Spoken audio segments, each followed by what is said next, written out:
The past versus past rule, very tricky, and it's one that I actually get really nervous about whenever I have to make that choice in my own writing. I feel like I understand it, but I always mess it up. So it's definitely a hard one, but luckily it does not come up in the SAT very often. My advice here is to start with something easier. Let's talk about there versus there, okay? That's the easier choice.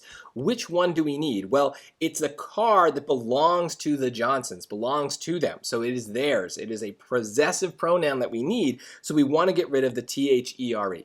Right away, we've already doubled our odds of getting it right. So these kinds of things on these frequently confused words questions are really important. Focus on the words that, are less difficult to confuse, I guess.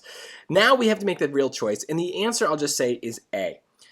The best way to learn this rule is to understand the meaning of the word past with an ED. This is the past tense. Now this is where it gets crazy. This is the past tense of the word pass. So if the action in the sentence is passing, then you're going to use the past P-A-S-S-E-D. So that's not happening here because the action is the walking.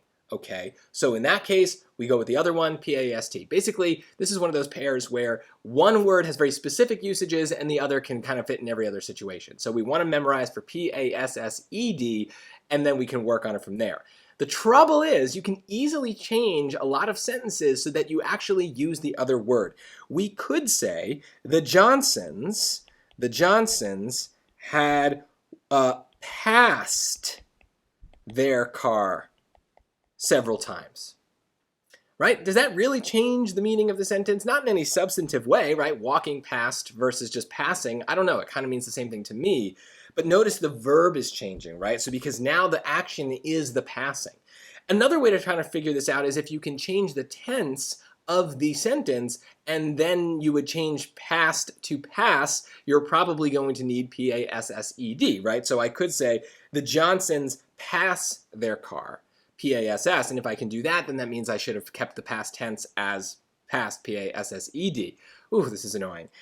We can't really do that with choice A as it stands because we would say the Johnsons walk past their cars several times. And in that case, the walk changes, but past is still going to sound the same, so that means it should have been the P-A-S-T version. This is really confusing. Again, it's not a high priority, but if it does come up in the test, it would be helpful to memorize the rule.